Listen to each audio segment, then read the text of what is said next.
Os homens inventaram as regras do jogo e esqueceram disso. Mas a gente não pode esquecer que nós sempre podemos inventar novas regras. Capítulo 1. Os mitos do nascimento da mulher. Uma coisa que eu achei muito engraçada nos meus últimos estudos é que a mulher quase sempre acaba numa posição de punição. Ela é punida, no caso, de diversas maneiras, por diversos motivos. Desde Eva, a mulher acusada de comer uma maçã, até Penélope, cara de pau da Penélope, lá em Homero, que teve que esperar durante 10 anos o Ulisses voltar pra casa enquanto ela tecia uma colcha, e nunca acabava. Passando por Pandora, pela Medusa e diversos outros mitos, ser mulher tem sido um problemão há muito tempo na história da humanidade. Por exemplo, na história de Prometeu, independente de qual é a história, se foi a que Prometeu roubou o fogo dos deuses ou a da pilha de carne, o fato é que Prometeu queria dar o conhecimento e ele foi punido por isso. Não contentes em punir Prometeu, mandaram fazer uma mulher, Pandora, a primeira mulher do mundo, que foi enviada ao irmão de Prometeu, Epimeteu. Epimeteu aceitou o presente dos deuses, no caso, Pandora, que veio com uma caixa que dentro tinha todos os males do mundo. Pandora não tinha nada a ver com a questão de Prometeu ter se encrencado lá com os deuses. Isso era problema dele. Ela já nasceu com essa caixa que libera todos os males do mundo. Respeitem a Pandora Box. Eva, a primeira comedora de maçãs. Ou figos. Uma velha conhecida nossa é a Eva, acusada de comer uma maçã, ludibriada por uma serpente. Georgina Galahara, a cascavel do Piauí. Ela cometeu um ato hediondo que fez com que ela e todos os seus descendentes seriam amaldiçoados e jamais poderiam voltar ao paraíso. Por quê? Porque Eva comeu uma maçã. Gerações de gerações amaldiçoadas por causa de uma maçã. Hatshepsut. A primeira sou faraó, sou faraó. Meu nome é Júlia. Gente, Hatshepsut é uma figura muito incomum na história do Egito. Até o século XX, não se sabia nada sobre ela. Porque ela, na verdade, foi totalmente submetida a uma modificação estética apócrifa que fez com que ela passasse para a história como um homem. Isso mesmo, usurparam o gênero de Hatshepsut. Filha de Tutemés I, a primogênita, Hatshepsut ganhou também alguns irmãos de outro casamento. Fica nessa história. Essa história é bem doida. Presta atenção. Um desses irmãos de Hatshepsut veio a ser o marido dela. Ela casou com seu irmão, só que eles tiveram apenas uma filha mulher. E aí, este boy teve também outros filhos com concubinas. Só que ele morreu antes de ter um filho homem com Hatshepsut. Daí, ao invés de passar o trono para Hatshepsut, não.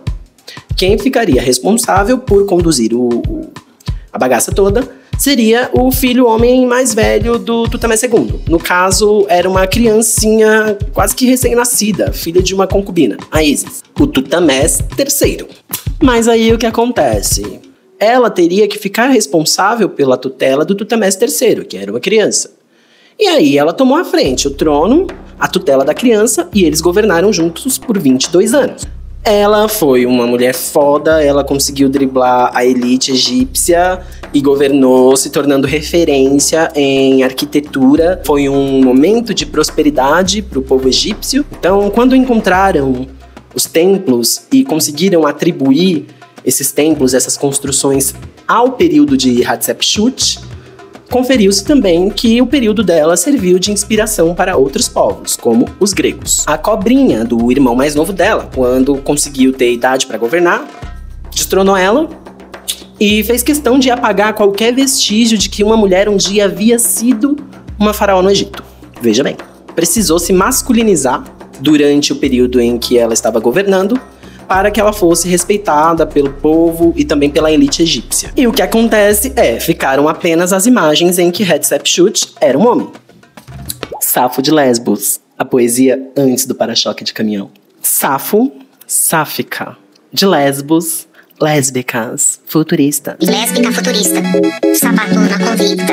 Eu não vou deixar a inveja me abalar. Safo, dá uma nova perspectiva sobre o que foi ser mulher na Grécia Antiga. Pra quem não sabe, na Grécia Antiga, nem gente e mulher era considerado, porque elas não eram cidadãs. A gente tem pouquíssimo registro sobre o que achavam as mulheres. Um desses poucos registros são sobre Safo. E nem são registros que ela deixou, ou da época dela, são registros sobre pessoas falando sobre ela. Então, Safo se distingue da história da mulher grega neste período por ser considerada mais do que um banco de esperma. Integrante da alta sociedade e culta, Safo de Lesbos organizou a primeira academia somente de mulheres. Essas eram consideradas entre si como companheiras. Elas cantavam e declamavam poesias e se inspiravam na Odisseia e na Ilíada de Homero. Dizem que falava sobre o que era ser mulher, sobre cultura, amor e prazer. Temas que não eram discutidos por mulheres. Grande parte dos seus textos foram queimados na Idade Média. Porém, pasmem, ela foi considerada por Platão como uma entre os 10 maiores poetas gregos. Ela foi poeta num momento onde o alfabeto grego estava apenas começando. E pensando o papel social da mulher naquele momento e naquele contexto, então, seus poemas eram passados através de músicas, que eram poemas musicados, cantados em rodas, com instrumentos que pareciam liras. Durante o Antigo Império Romano, a comédia clássica retratou a Safo como uma prostituta. Houve, inclusive, uma tentativa de dizer que haviam duas Safos, já que aquela que é a grande poetisa citada por Platão e por tantos outros, não poderia ser lésbica, né? Lésbica é anacronismo, mas se relacionar com outras mulheres, manter uma amizade cordial. Safo de Lesbos se inspira num texto de Homero, a Odisseia e a Ilíada. Um texto, vamos dizer assim, fundante do pensamento ocidental. Toda essa história de jornada do herói, glória nacional, homem viril, da guerra, toda essa merda vem desse texto. Já começa a misoginia do momento que uma deusa, aí começa, né? Sempre a mulher, vai lá. Uma deusa não foi convidada para uma tal de uma festa. Aí ela foi lá e jogou um palmo de ouro no meio dos pés lá das mulheres das festas. E aí as mulheres da festa pegaram o palmo de ouro e tava escrito para a mais bela. E aí as deusas Hera, Afrodite, tarará, começaram a brigar pra ver quem era mais bela. Aí desceram pra terra, porque é tudo isso, eles não sabem se resolver por lá. Aí desceram, aí encontraram o pobre não, ele era rico, era príncipe Paris. E aí o Paris, né, foi chantageado por cada uma delas que prometeram mundos e fundos. Então, vai viver pra sempre, sei lá. Te dou o dinheiro do mundo. Te dou tudo que você quiser, a mulher mais bela, sei lá. Aí ele foi por isso daí, né? Acontece que ele se apaixonou por uma mulher que estava prometida pra outro, foi lá e raptou, é a tal da Helena. Foram lá, aí vai começar a guerra, porque roubaram a Helena, ele não quer voltar. Aí vai Ulisses é casado com Penélope. Ele é rei de um outro lugar lá, cheio de escravos, tá? Cheio de escravos, Ulisses.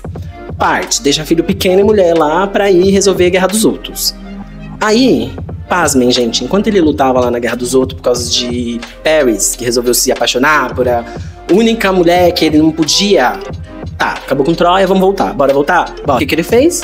Deu uma paradinha ali na ilha de Circe, que era praticamente um bordel em alto mar, por 7 anos, antes de resolver continuar indo pra casa. Então veja, é esse homem de escravos que larga a mulher com filho pequeno e vai pra essa jornada do herói lutar numa guerra que não tem nada a ver com ele, por causa de um outro macho que resolveu se meter com uma mulher casada, que se baseia no pensamento ocidental. Enquanto isso, sabe o que a mulher dele tava fazendo? A mulher dele tava cuidando de tudo. Ela tava tecendo uma colcha que não acabava nunca, enquanto ela esperava esse safado voltar da gandaia lá na ilha de Circe. E um monte de pretendente, chovendo pretendente pra ela. E ela, perdeu a juventude dela esperando esse macho ir voltar da guerra. E é isso, em vez de ele voltar direto pra casa, o que ele fez? Parou pra comer por 7 anos. Enfim, eu não aceitava de volta, mas quem sou eu pra julgar? Eu quero falar de outras 2 mulheres. E aí você me diz, qual delas você quer ser? Justine de Sade. Justine é uma personagem do Marquês de Sade. Marquês de Sade foi um marquês. Hoje é considerado filósofo, ele é um filósofo da transgressão. Ele tem 2 personagens que eu quero tratar aqui, que são irmãs. Essas irmãs, órfãs, são largadas ao relento. Elas são abrigadas num convento. A partir dali acontecem uma série de eventos na vida delas, onde elas se separam radicalmente. Justine, por um lado, muito carola, muito devota, mulher de fé, Justine. Passa por todos os maiores horrores, ela é abusada, ela é roubada. E toda vez que ela encontra um estranho, ela conta a história dela. E toda vez que ela conta a história dela, o estranho fala, essa menina é trouxa, vou me aproveitar dela. Justine é a pessoa que acha que fazendo bem, o bem vai retornar pra ela. Mas isso nunca acontece. Justine sempre se fode. Agora vamos falar da outra irmã. No caso, a esperta. Juliette de Sade. Juliette de Sade é a irmã de Justine. E ela entendeu muito cedo, logo nos primeiros abusos que sofreu, que ela teria que dar um jeito pra não ficar se ferrando. Juliette entendeu que a lei que vem de cima pra baixo é seguida muito mais por quem tá embaixo do que por quem colocou ela lá em cima. Juliette sabe que ela precisa buscar os meios de ter uma existência um pouco mais prazerosa. É um tema que eu gosto bastante. É um tema polêmica.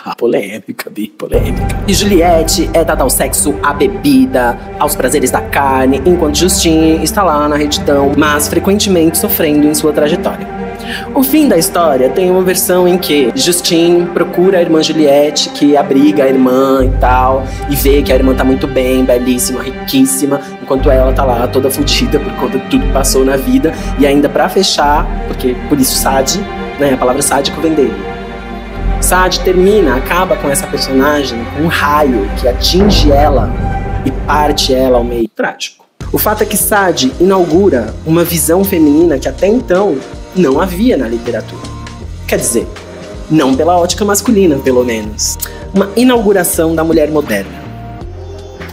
Chegamos a uma conclusão. Fechamento. Dentre os temas abordados, nós conseguimos ver pelo menos duas vias dessa representação por uma ótica masculina do que é o feminino ao longo da história e dentro das mitologias. A primeira delas é a subserviência.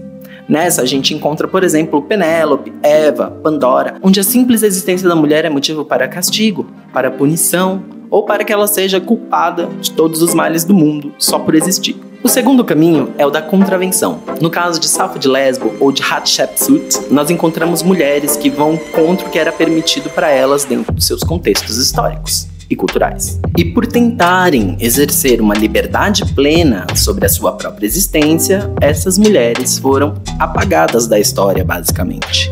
Em 1949, quando Simone de Beauvoir lança O Segundo Sexo, ela está adicionando uma camada sobre a discussão existencialista do porquê o conceito humanista não abarcava todos os seres humanos, mas sim uma classe específica de seres humanos. Simone de Beauvoir vem perguntando por que as mulheres também não estão sendo consideradas dentro desse conceito excludente de humano que já vem se arrastando ao longo de milênios. Quando eu digo que Simone de Beauvoir é vanguardista, é porque o discurso dela vinha acompanhado de uma prática. Então ela não queria se casar com Jean-Paul Sartre para ser a mulher aos moldes da mulher, como está estipulado por uma natureza da qual a mulher não consegue se libertar. Ela também era uma figura pública num momento onde mulheres não poderiam ser figuras públicas e a sua existência estava condicionada ao lar e à família, dentro de um ambiente super machista que é a academia e em especial a filosofia. Então quando Simone de Beauvoir vem provocar esse lugar da humanidade da mulher, ela está questionando por que o homem ocidental branco é o neutro. Por que a identidade dele é a identidade universal. E se colocando dessa maneira, Simone de Beauvoir permite que as mulheres possam passar a se definir por si mesmas, como sujeitos, e não com relação ao homem, se tornando outro dele. A história e as mitologias nos mostram que esse lugar natural definido para as mulheres está marcado há muito tempo e que é necessário um olhar realmente revolucionário sobre a existência de todos os seres. A Bell Hooks, por exemplo, vai dizer: feminismo é para todos. E eu estou aqui levantando todo esse histórico e questionando todas essas mitologias do lugar da mulher na sociedade, porque o feminismo realmente concerne a todos. Os homens inventaram as regras do jogo e esqueceram disso. Mas a gente não pode esquecer que nós sempre podemos inventar novas regras. É isso, amores! Se você gostou desse vídeo, você pode se inscrever aqui no canal, comente aqui, por favor, também compartilhe com os seus amigos. Você pode colocar aqui nos comentários também se dentro de todas essas coisas que eu falei tem alguma coisa que você queira que eu aprofunde. Meu nome é Johnny, você pode me encontrar como Indiana Jones e até o próximo vídeo. Tchau!